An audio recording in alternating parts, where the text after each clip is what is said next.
Hello दोस्तों, नमस्कार। आज की इस वीडियो में हम बात करेंगे बिहार बोर्ड क्लास 8 हिंदी के सॉल्यूशन चैप्टर नंबर 10 का, जिसका नाम है ईर्ष्या तू न गई मेरे मन से। तो चलिए प्रश्न संख्या 1 देख लेते हैं क्या कह रहा है। तो प्रश्न संख्या 1 है हमारा, वकील साहब सुखी क्यों नहीं है। तो इसका उत्तर देखिए, वकील साहब को धन संपत्ति, सुंदर घर, मृदुभाषिणी पत्नी, पुत्र पुत्री किसी भी चीज की कमी नहीं है, लेकिन वे सुखी नहीं है क्योंकि उनके हृदय में ईर्ष्या रूपी आग सदैव पीड़ा पहुंचा रही है।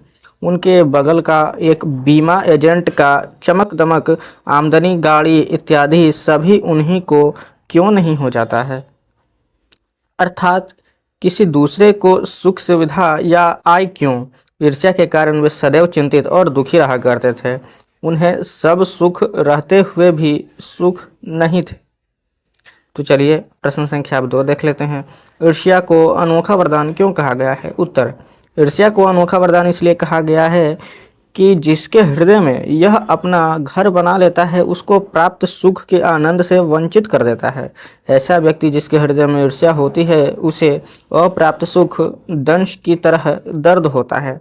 ईर्ष्या उसे अपने कर्तव्य मार्ग से विचलित कर देता है, जो ईर्ष्या की अनोखी वरदान है। चलिए आगे बढ़ते हैं। प्रश्न संख्या 3, ईर्ष्या की बेटी किसे और क्यों कहा गया है। तो इसका उत्तर देखिए, ईर्ष्या की बेटी निंदा को कहा गया है। जिसके पास ईर्ष्या होती वह ही दूसरों की निंदा करता है। ईर्ष्यालु व्यक्ति सोचता है कि अमुक व्यक्ति यदि आम लोगों की नज़र से गिर जाए तो उसका स्थान हमें प्राप्त हो जाएगा। इस प्रकार निंदा ईर्ष्यालु व्यक्ति का सहायक बन करके ईर्ष्या रूपी आग को और भी अधिक बढ़ा देती है। इसलिए तो निंदा को ईर्ष्या की बेटी कही गई है। चलिए आगे बढ़ते हैं। प्रश्न संख्या 4 देख लेते हैं अब। चलिए देखते हैं प्रश्न संख्या 4 क्या कह रहा है। ईर्ष्यालु से बचने के क्या उपाय हैं। तो यहाँ पर देखिए उत्तर, कलर थोड़ा सा चेंज कर लेते हैं यहाँ पर, ये वाला ठीक रहेगा। चलिए, ईर्ष्यालु व्यक्ति सभ्य, सज्जन और निर्दोष व्यक्ति की भी निंदा करता है। ईर्ष्यालु उसे समाज में नीचा दिखाना चाहता है। तो ऐसे अवस्था में उस सज्जन व्यक्ति को चाहिए कि वह अपनी कमजोरी को देखे और उसे दूर कर उसे प्रभावित करे कि ईर्ष्यालु व्यक्ति के हृदय में स्थित ईर्ष्या निकल जाए। यही उससे बचने का उपाय है। प्रश्न संख्या 5, ईर्ष्या का लाभदायक पक्ष क्या हो सकता है। तो उत्तर देख लेते हैं।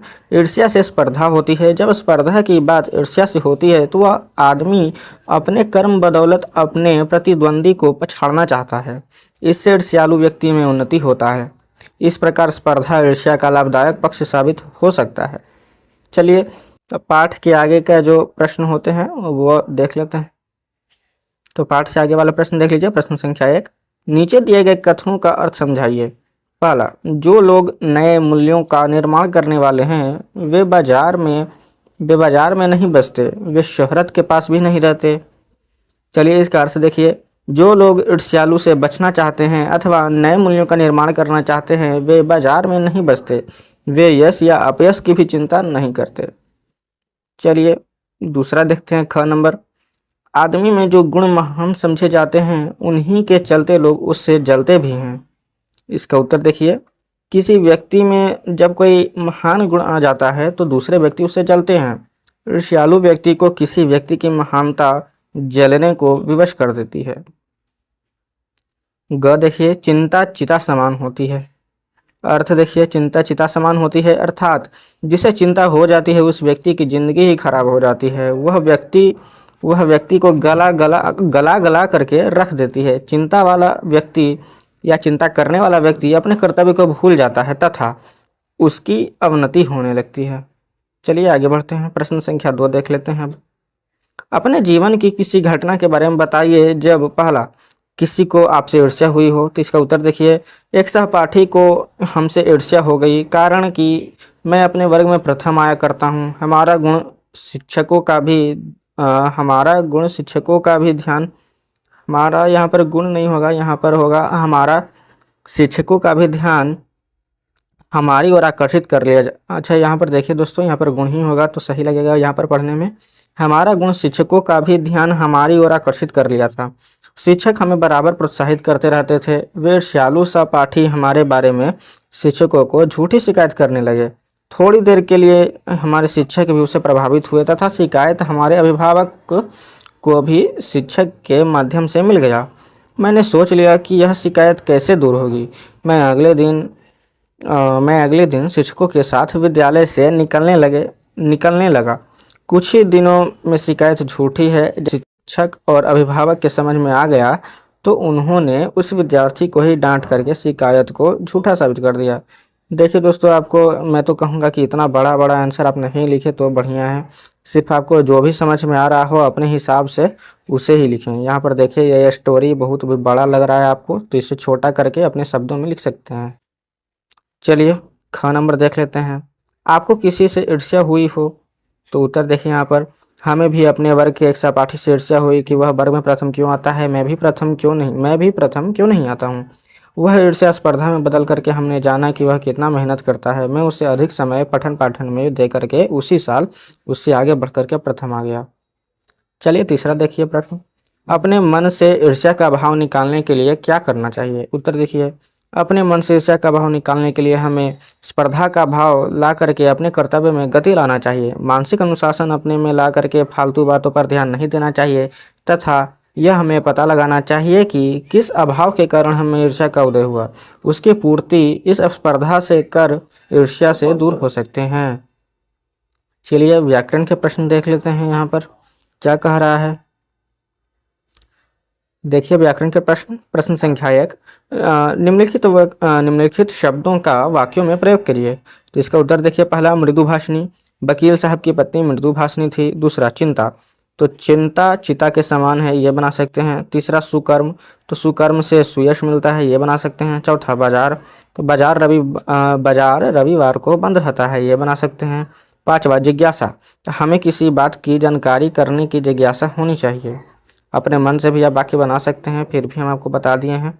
चलिए वाक्य की परिभाषा जान लेते हैं। वाक्य क्या होता है, तो विचार की पूर्णता को प्रकट करने वाले वैसे शब्द समूह को वाक्य कहते हैं जिसमें कि कर्ता और क्रिया दोनों होते हैं। जैसे कि मोहन पढ़ता है। रचना के आधार पर वाक्य के 3 प्रकार होते हैं। पहला सरल या साधारण वाक्य, दूसरा मिश्र वाक्य, तीसरा संयुक्त वाक्य।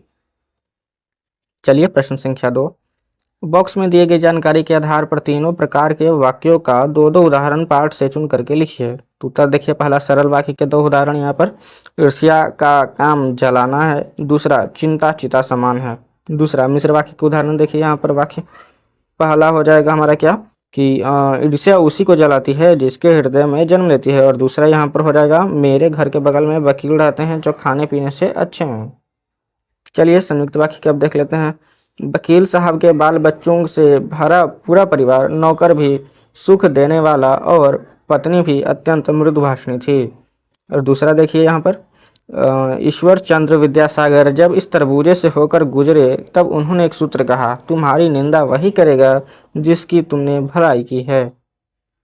चलिए अब यहाँ पर गतिविधि जो होता है हमारा, उसके प्रश्नों को देख लेते हैं कुछ। तो प्रश्न संख्या 1 देखिए, पाठ में आए महान विभूतियों के नाम की सूची बनाइए और उनकी कृतियों के बारे में जानिए। तो यहाँ पर उत्तर देखिए, पाठ में आए महान विभूतियों के नाम हैं, पहला रसेल, दूसरा नेपोलियन, तीसरा सीजर, चौथा सिकंदर, पांचवा हरक्यूलिस, छठा नीत्शे, सातवां ईश्वर चंद्र विद्यासागर।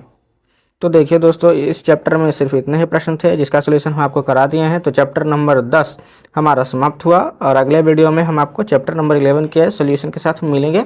तो तब तक के लिए पढ़ते रहिए, मुस्कुराते रहिए, मिलते हैं नेक्स्ट वीडियो में।